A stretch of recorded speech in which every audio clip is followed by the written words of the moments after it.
Hello viewers, welcome back to our channel maths zone with PP. मैं संजीव कुमार।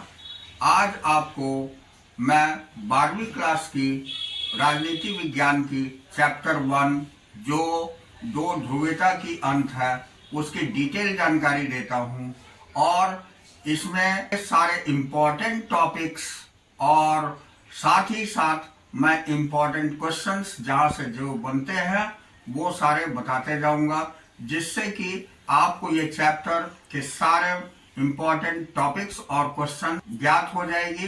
तो आइए start होते हैं अब। तो आइए आज मैं आपको चैप्टर 1 जो दो ध्रुवीयता का अंत है उसे मैं बताता हूँ। इसमें परिचय सबसे पहले हम लोग जानेंगे। तो शीत युद्ध का सबसे सरगर्म दौर जो था उस समय बर्लिन की दीवार को खड़ी की गई थी और यह दीवार शीत युद्ध का सबसे बड़ा प्रतीक था। तो यानी कि ये जो है ये लाइन शीत युद्ध का दौर बर्लिन की दीवार खड़ी की गई थी और यह दीवार शीत युद्ध का सबसे बड़ा प्रतीक था। ये 1989 में पूर्वी जर्मनी की आम जनता द्वारा ये दीवार गिरा दी गई। कब गिरा दी गई? 1989 में ये दीवार गिरा दी। इस नाटकीय घटना के बाद और भी नाटकीय ऐतिहासिक घटनाक्रम सामने आया। तो इसकी परिणति दूसरी दुनिया के पतन और शीत युद्ध की समाप्ति। इस नाटकीय घटना के बाद ऐतिहासिक घटनाक्रम सामने आया। इसकी परिणति दूसरी दुनिया के पतन और शीत युद्ध की समाप्ति में हुई। दूसरे शीत युद्ध के बाद विभाजित हो चुके जर्मनी का अब एकीकरण हो गया।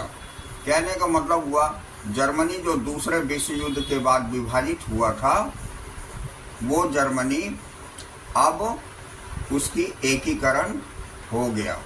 अब सोवियत संघ के खेमे में शामिल पूर्वी यूरोप के 8 देशों ने एक एक करके जनता के प्रदर्शन को देखकर अपने साम्यवादी शासन को बदल डाला।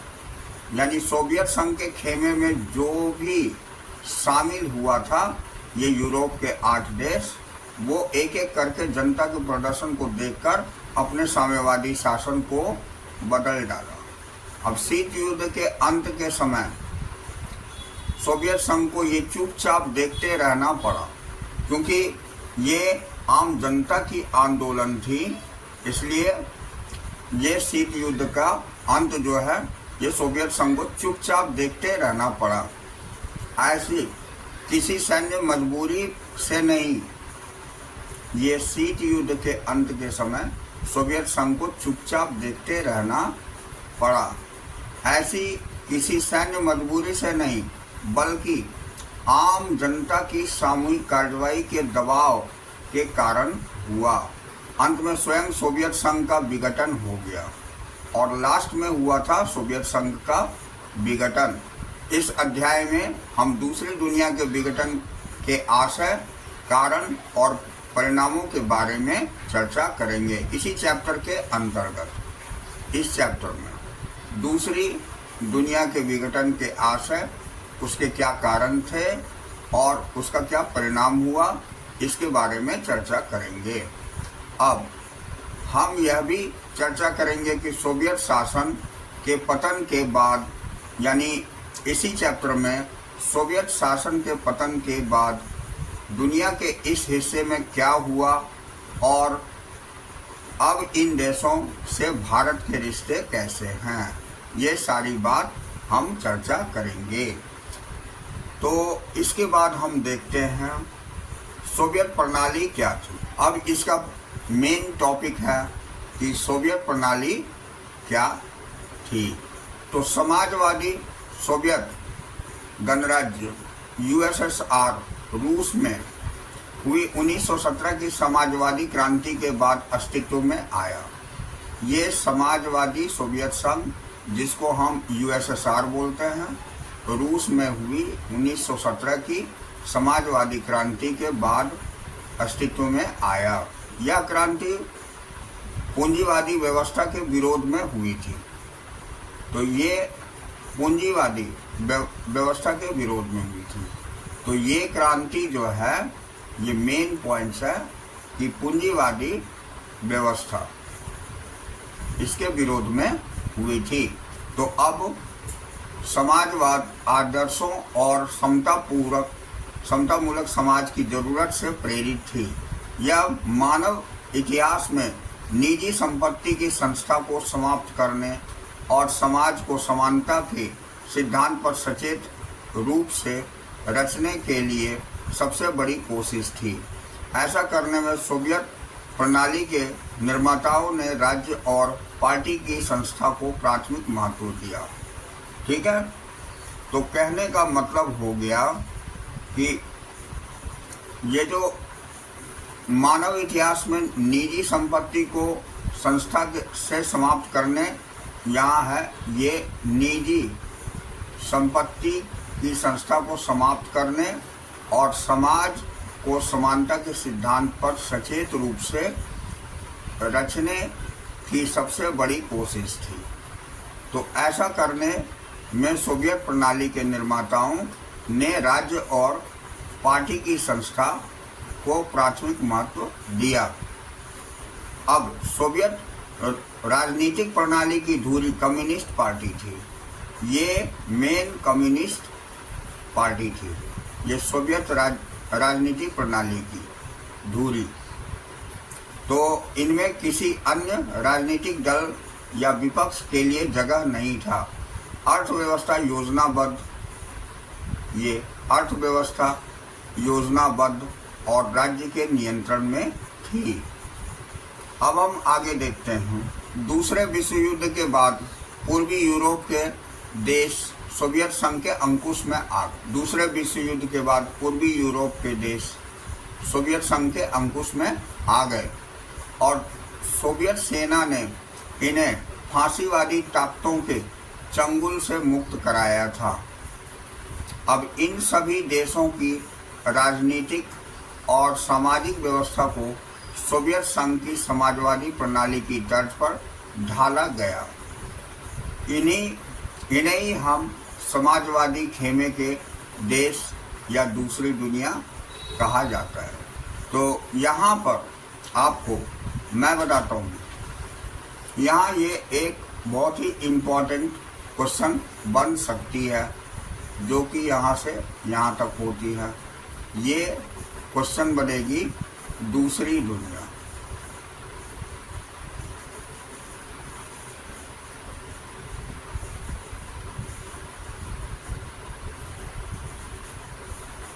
ये दूसरी दुनिया क्या है, इससे संबंधित क्वेश्चन यहाँ बन सकती है। तो दूसरी दुनिया हम किसे कहते हैं या दूसरी दुनिया किसे कहा जाता है, दूसरी दुनिया का निर्माण कैसे हुई, इस तरह की ये इम्पोर्टेंट क्वेश्चन बन सकता है। ठीक है, अब हम आगे आते हैं। तो आगे देखते हैं। तो दूसरे विश्व युद्ध के बाद यहाँ दिया हुआ है, दूसरे विश्व युद्ध के बाद सोवियत संघ महाशक्ति के रूप में उभरा। ठीक है, अब अमेरिका को छोड़ दें, अगर हम इसे अमेरिका को छोड़ दें तो सोवियत संघ की अर्थव्यवस्था शेष विश्व की तुलना में कहीं ज़्यादा विकसित थी। तो सोवियत संघ की संचार प्रणाली बहुत उन्नत थी। ये आप सोवियत संघ की महत्व को आप इसमें लिख सकते हैं कि सोवियत संघ किस तरह का देश था और सोवियत संघ में उस समय कैसी विकास थी। ये सारे उसके पास विशाल ऊर्जा संसाधन था जिसमें खनिज तेल, लोहा और इस्पात तथा मशीनरी उत्पाद शामिल है। सोवियत संघ के दूर दराज के इलाके भी आवागमन की सुव्यवस्थित और विशाल प्रणाली के कारण आपस में जुड़े हुए थे। सोवियत संघ का घरेलू उपभोक्ता उद्योग भी बहुत उन्नत थी। कहने का मतलब हो गया सोवियत संघ की घरेलू उपभोक्ता उद्योग ये जो है ये बहुत ही उन्नत थी और पिन से लेकर कार तथा सभी चीज़ों का उत्पादन वहाँ होता था। कहाँ होता था? सोवियत संघ में। हालांकि सोवियत संघ के उपभोक्ता उद्योग में बनने वाली वस्तुएं गुणवत्ता के लिहाज से पश्चिमी देशों के स्तर की नहीं थी।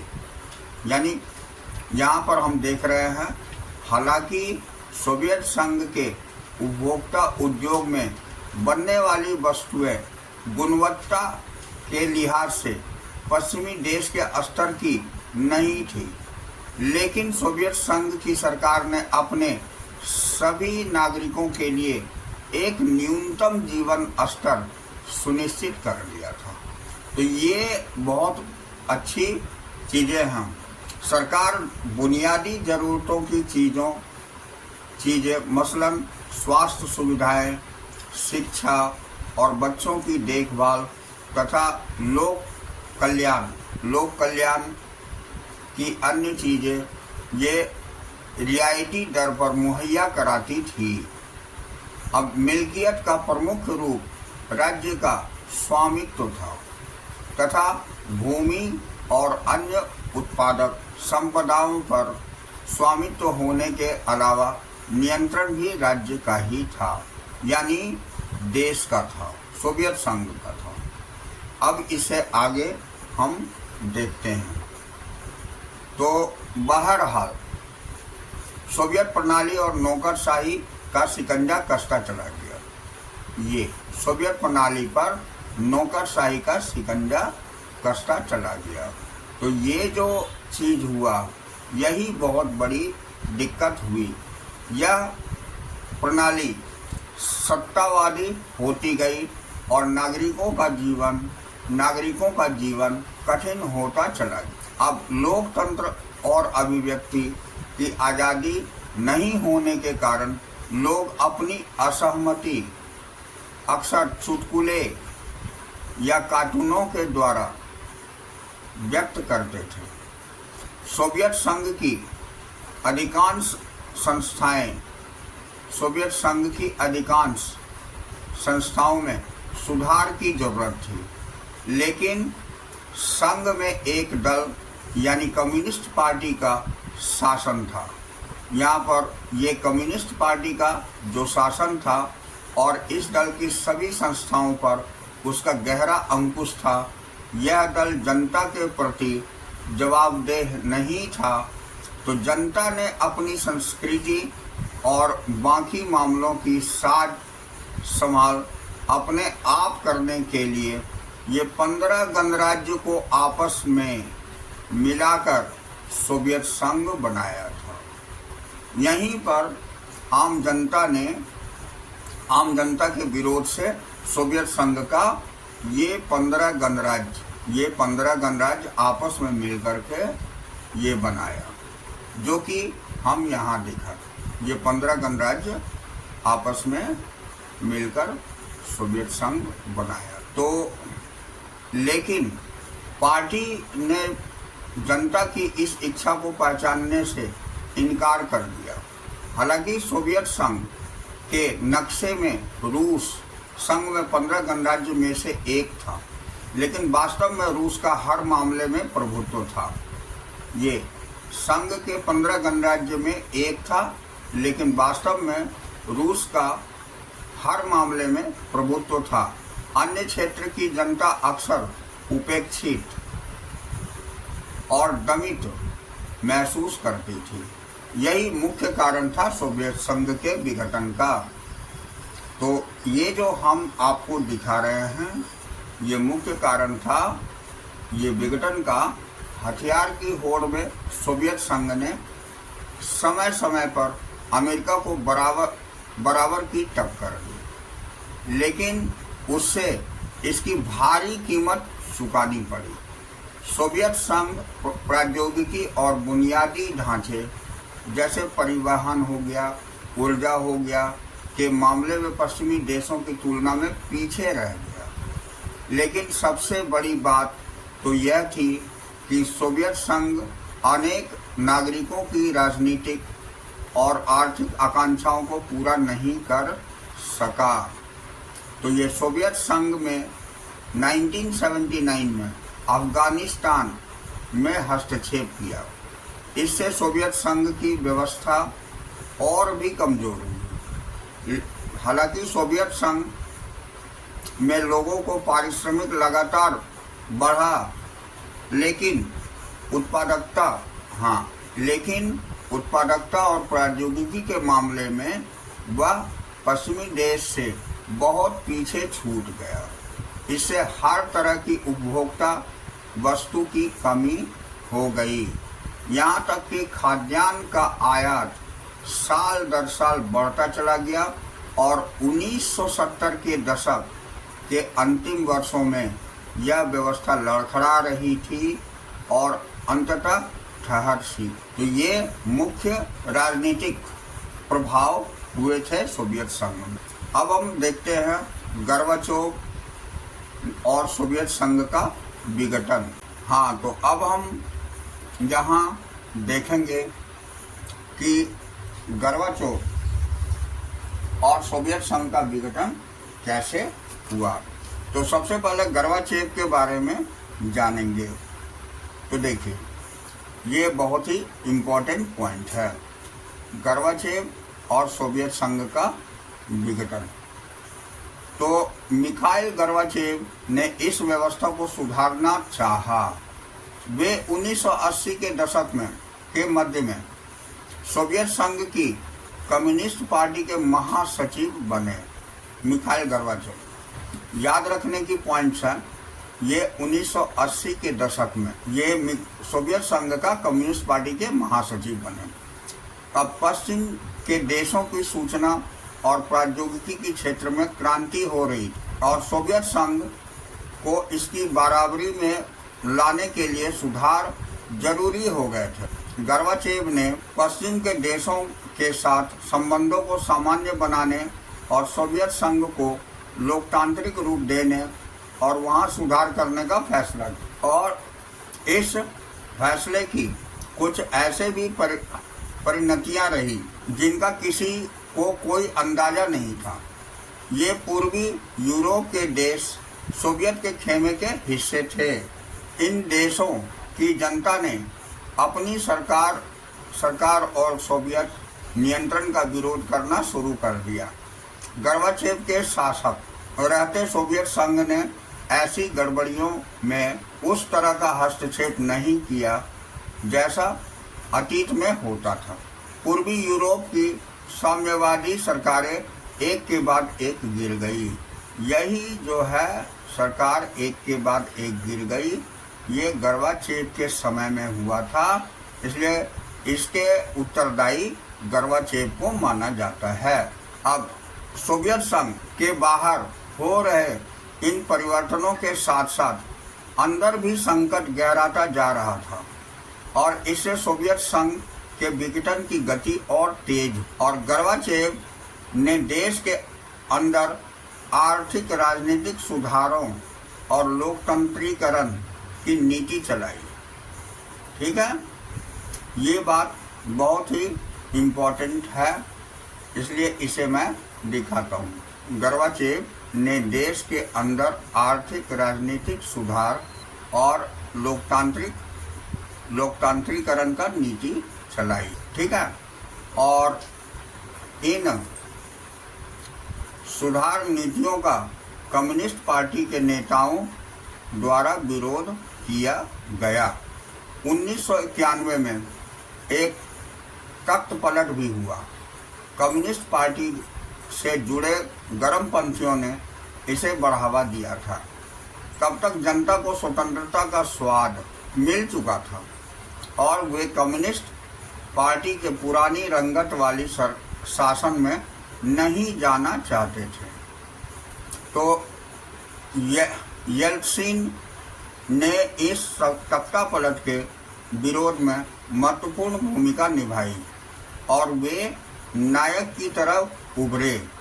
ठीक है, रूसी गणराज्य ने जहां बोरिस येल्त्सिन ने आम चुनाव जीता था, ये केंद्रीकरण नियंत्रण के मानने से इनकार कर दिया। ये केंद्रीकृत नियंत्रण को मानने से इनकार कर दिया। अब सत्ता मॉस्को से गणराज्य की तरफ खिसकने लगी।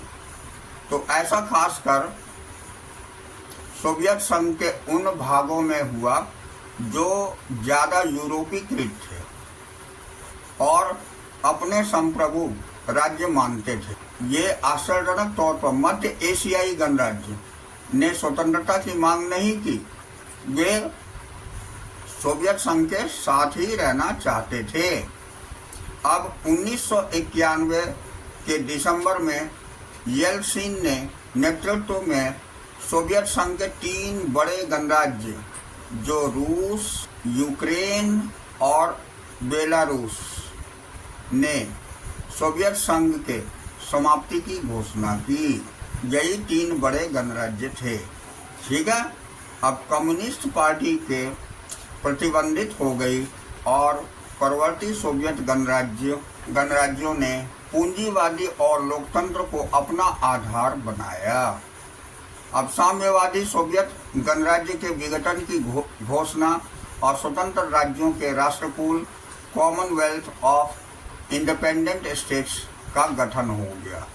यानी साम्यवादी सोवियत संघ का विघटन की घोषणा हो गई और स्वतंत्र राज्यों के राष्ट्रकुल का गठन बाकी गणराज्य, खासकर मध्य एशियाई गणराज्य के लिए बहुत आश्चर्यजनक करने वाला था। ठीक है, तो ये गणराज्य अभी स्वतंत्र राज्यों के राष्ट्रकुल से बाहर थे। इस मुद्दे को तुरंत हल कर लिया गया। इन्हें राष्ट्रकुल का संस्थापक सदस्य बनाया गया। ठीक है, अब रूस को सोवियत संघ का उत्तराधिकारी राज्य स्वीकार कर लिया। रूस को सोवियत संघ का उत्तराधिकारी राज्य स्वीकार किया गया। अब रूस को सुरक्षा परिषद में सोवियत संघ की सीट मिली। किसे मिली? तो रूस सुरक्षा परिषद में सोवियत संघ की सीट मिली। सोवियत संघ ने जो अंतर्राष्ट्रीय करार और संधियां की थी, उन सब को निभाने का जिम्मा अब रूस का था।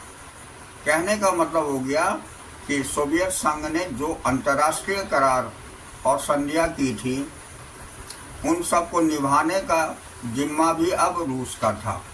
तो सोवियत संघ के विघटन के बाद के समय और पूर्ववर्ती गणराज्य के बीच एकमात्र परमाणु शक्ति संपन्न देश का दर्जा रूस को मिला। उसने अमेरिका के साथ परमाणु निरस्त्रीकरण की दिशा में कुछ कदम भी उठाए।